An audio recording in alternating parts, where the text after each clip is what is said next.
Chapter 56, Summer. A lot of things happened that summer.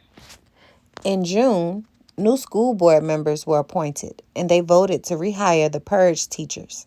Daddy received his teaching contract for the next year on June 18th. He signed it and returned it to the post office the very same day. David changed his major yet again. He was studying politics this time and went to live with a friend in Washington, D.C. for the summer. Mother gave Betty Jean a raise, and Judy came home. I expected it to be awkward, like our visit at Christmas, or tense, like over the spring break when I had to watch every word. But it wasn't. It was comfortable, like reuniting with an old friend. After dinner, I went into her room to watch her unpack. And tomorrow, said Judy, maybe we can go to the zoo and then the pool. Actually, I said, what? I already have plans. Oh, I couldn't read her face. Was she disappointed or surprised or something else? I'm going to the movies with Nora. We're going to see South Pacific downtown and out for ice cream afterward. Oh, Nora, huh? You can come too if you want. Nah, I really wanted to catch up with Margaret. To my surprise, Judy was smiling. I was just trying to be nice to you. But it sounds like you don't need me to arrange your social life anymore. No, I said. I guess I don't. You don't sound too happy about that, said Judy. It's a good thing, Marley. I know, it's just... And then I told her about Liz and our final phone call. Oh, Judy said when I was done. Well, last time she disappeared, you sent her a note, didn't you? Yes, I said. Well, said Judy, maybe you should try it again. So I wrote Liz a note.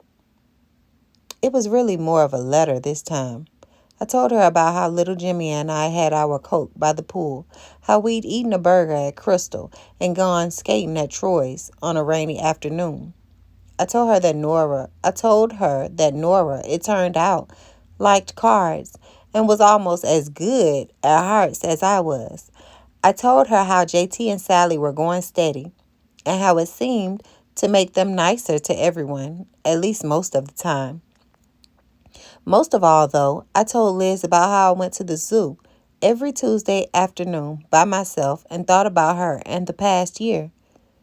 I told her how Red was gone and that I still had the book of magic squares.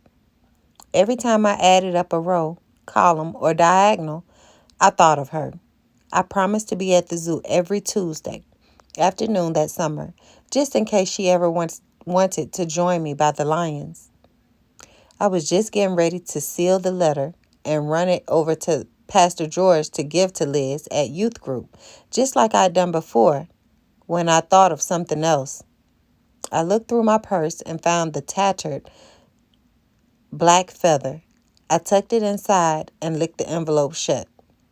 I waited week after week by the lions, but she never showed up. The high schools were scheduled to open early that year on August 12th, 1959.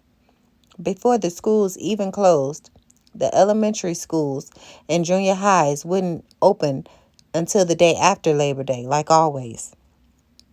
When August 12th finally came, Daddy and I got up with Mother and Judy in a reverse of the day last fall when Daddy and I had gone to school and they hadn't.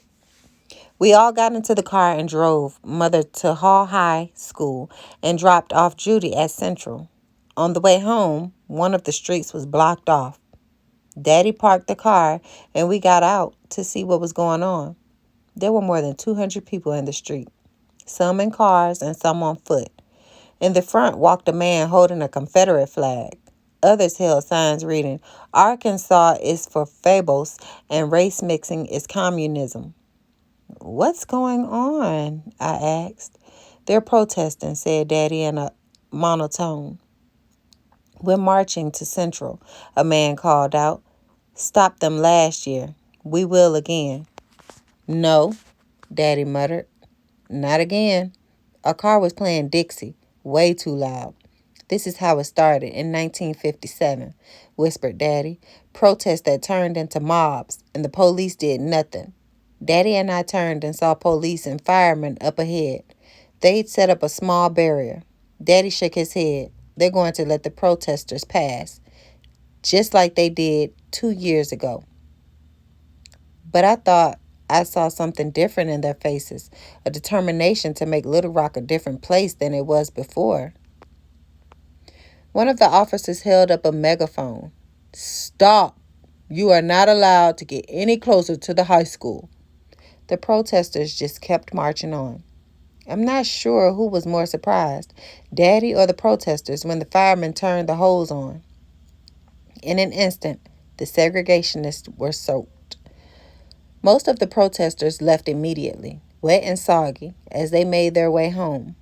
But a few became enraged and started throwing rocks, bottles, the very signs in their hands. But before we could run back to the safety of our car, the police moved in and began arresting people. Daddy and I stood and watched, frozen. It's not going to happen again. And when he grabbed my hand, I thought he was going to cry. In a few minutes, over 20 people were arrested, and the street was empty again. They had been stopped just a block from Central High School. Daddy looked at me. Have no fear of them. I quoted Peter at him, nor be troubled. He gave me a hug. That's my brave girl. At dinner, when we asked Judy how school had gone that day, she said, fine. There weren't even any protests this time. Daddy and I glanced at each other, but we didn't say a word. At the end, there were only 3 colored students at Hall: Effie Jones, Elsie Robinson, and Estella Thompson, and only 2 at Central, Carletta Walls and Jefferson Thomas. There were no colored students at the junior highs or elementary schools, only 5 students, said Mother, shaking her head. We still have a long way to go.